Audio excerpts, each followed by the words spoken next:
I'm so convicted. I'm repentant.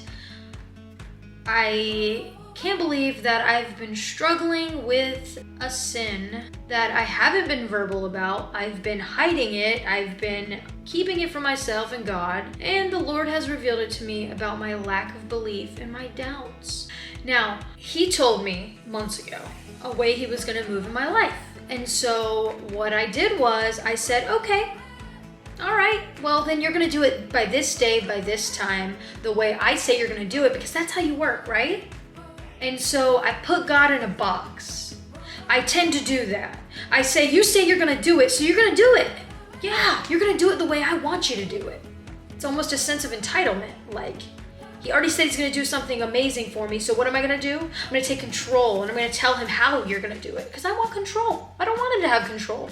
And so He showed me, He said, how dare you, out of all the miracles, the signs, the wonders, the healing. I mean, the Lord literally appeared to me in my bedroom after a night of just desperate longing and calling out for Him. He shows Himself to me in a night that I wanted to die, I wanted to end my life. And He appears to me and He's like, and then I have the audacity to doubt Him and doubt that He's even real? Like, He says He's gonna do something, and so I put Him in that box, and then months go by, time goes by, the deadline happens, and the day before the deadline, I'm like, Lord, are you gonna move? He speaks to me and He says, I'm on my own timing. And so when He said that, I'm like, oh, so you're gonna do it by tomorrow, just really fast. You're just gonna move so fast. Instead of interpreting that as like, wait, just whatever time happens, it's the time that it's supposed to. See, I interpret things the way I want to interpret them. I put God in boxes and I tell Him what He's going to do instead of letting Him work, right? So time passes and it doesn't happen. And so I get an immense amount of doubt inside of me, and a sense of doubt that I just kind of neglected and pretended it wasn't there, and I didn't admit it. I didn't admit it to myself, and I didn't admit it to God. And so here I am playing this like role of like, oh, you know, I'm fine, but really I'm not, because I allowed myself to put God in a box, and when He didn't move the way He was supposed to. Essentially, I created an idol in my mind of who God's supposed to be, who I think God's supposed to be, rather than who He actually is. God revealed to me a passage in Mark chapter 9 where Jesus heals a boy possessed by an impure spirit. And so this might relate to you if God promised you something, or you're waiting on God for something, or it just hasn't happened yet and you're having a lot of doubts, or maybe even a little bit of unbelief. And this is really something to take into consideration. So it says, when they came to the other disciples, they saw a large crowd around them, and the teachers of the law arguing with them. As soon as all the people saw Jesus, they were overwhelmed with wonder and ran to greet Him. What are you arguing with them about? He asked.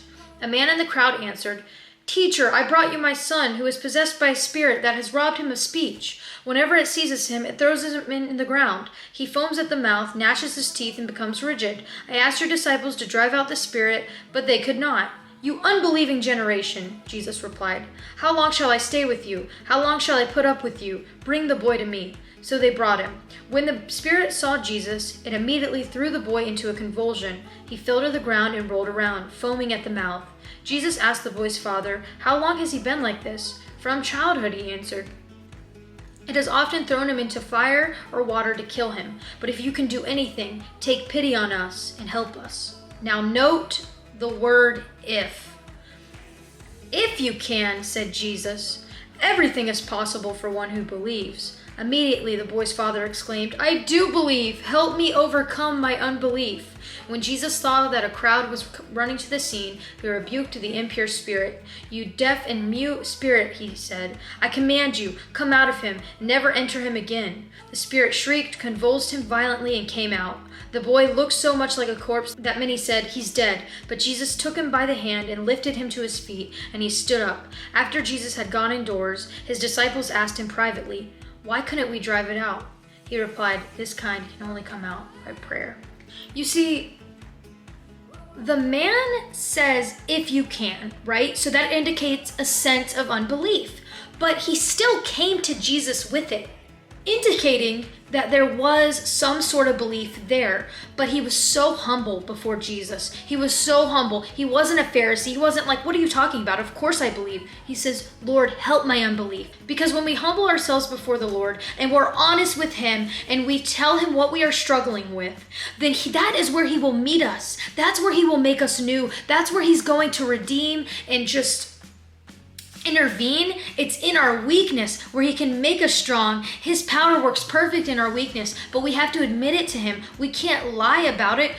If you're lacking your belief, if you're having doubts, if you're reconsidering, if you're wondering, stop hiding that within. Tell him, take it to him, bring it to the foot of the cross and leave it there. Let him work through your weakness. Let him just take over your life in a mighty way. Stop trying to take control. Give him the control. And you see, God can perform all of these signs and miracles and wonders in our lives, and we're still fallen humans. We're going to, at the end of the day, when something doesn't go our way, we're going to doubt him and we're going to lose our belief. It's like a cycle. You know, doubting Thomas, have you heard of him? Have you seen, like, he stood there and he saw all of them firsthand. He saw all of Jesus's miracles firsthand, and he still lacked belief at the end of the day. And that is insane to think about, that somebody that got to walk around with Jesus and just see his whole ministry before their eyes, they were seeing real life miracles. That type of miracle. They saw Jesus with their own eyes. They got to walk in the presence of Jesus, but they still doubted.